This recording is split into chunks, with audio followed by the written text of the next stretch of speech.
Hello, dear foodie friends, and welcome to Kitchen Chat TV. I'm your host, Margaret McSweeney, and I'm so excited to be here with Joe YONAN, Hi. who is the food editor of the Washington Post and quite an accomplished vegetarian. Wow, I didn't realize that there was that much to accomplish as a vegetarian, but I guess I have. Yes, and it really is. I truly see that as an accomplishment because what a challenge to come up with intriguing and inspiring dishes all from vegetables, at least in my kitchen. Uh-huh. Both of my daughters are vegetarian, and I've always struggled with how do you make it taste good and all of Right. those elements. Right. So, can you share with us a little bit about that and also your book? Sure. Well, I think one thing that a lot of cooks who cook vegetarian food are after is making sure that there's a depth of flavor and that there's an interesting combination of textures. You know, when you cook meat, the texture question sort of answers itself. There's usually variations in texture when you cook meat, which I think a lot of people who then turn toward plant-based cooking find themselves missing. So it's good to pay attention to texture.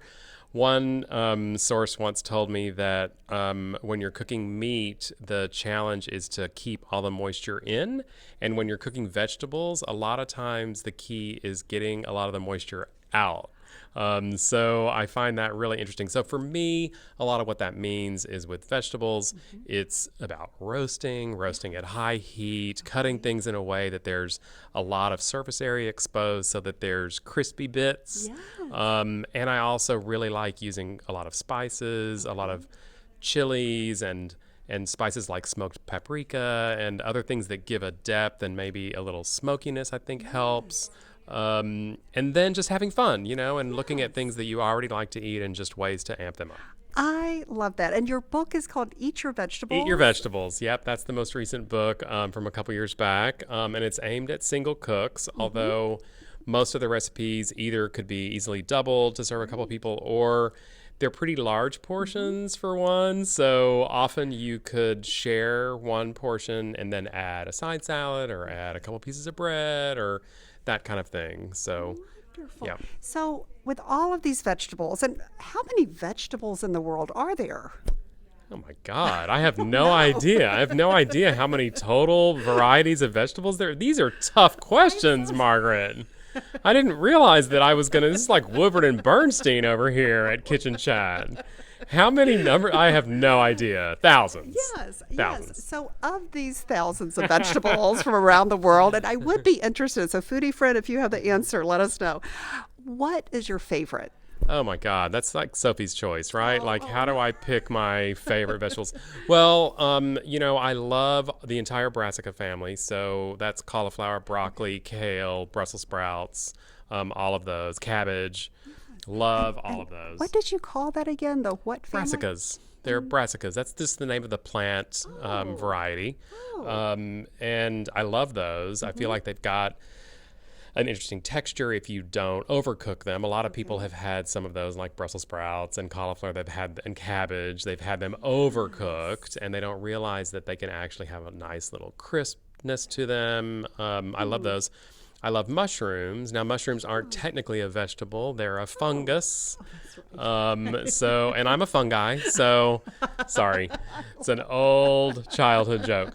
I'm obsessed with mushrooms. You know, for a vegetarian, a lot of mushrooms have a meatier texture. So Yes. it's, especially if you know how to cook them. So it's really helpful. The other thing I would say is that I love all of the legumes, all the pulses. So legumes, dried beans, chickpeas, lentils, all of those. Those are, again, not technically botanically vegetables, but we treat them as vegetables. I love beets. I love carrots. I should probably stop. No, it's wonderful. I'm getting hungry for vegetables, which is great.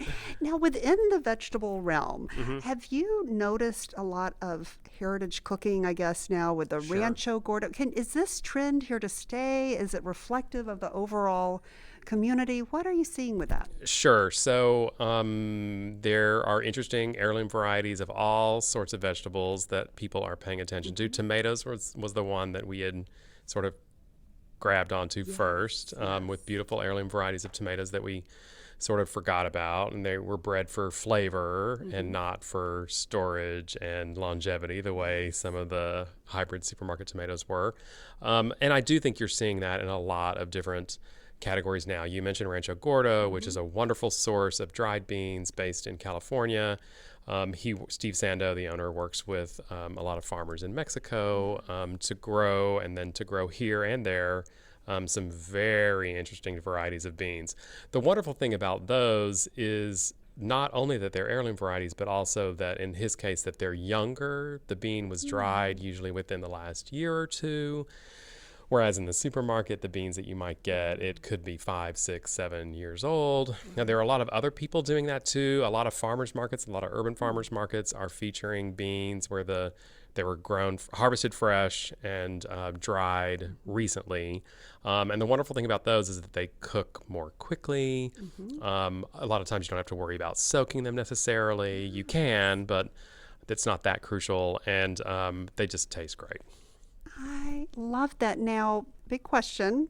Okay. Do you grow a garden? Oh, absolutely. Yeah. Yeah. I live in the city. I live in Washington, D.C., and I have a little townhouse, and it has a 150 square foot front yard. And I've packed 6 4x4 raised beds onto 150 square feet, and I've grown really almost everything. I haven't grown beans yet, but I'm thinking that I'm going to try them this year.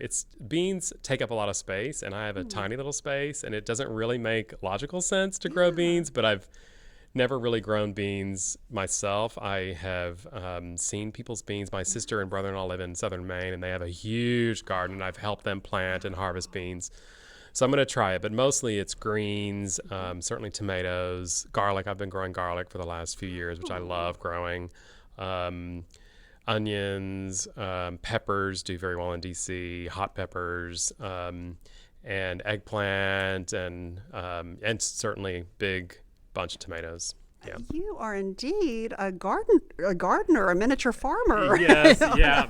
Yeah, I do like to grow a lot. I pack a lot in. Oh, Yeah.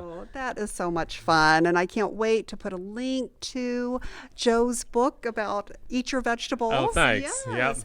Now, let's switch gears, and that's to Washington Post. Sure. What are some wonderful things coming up that you're featuring? And Yeah, so in the food realm at the Post, it's spring, so we've certainly got our antenna up about some of the favorite ingredients of spring. So we have a big spread coming out soon on asparagus and rhubarb and eggs and all those harbingers of peas, all those harbingers of spring that we love so much, and the best ways to cook them.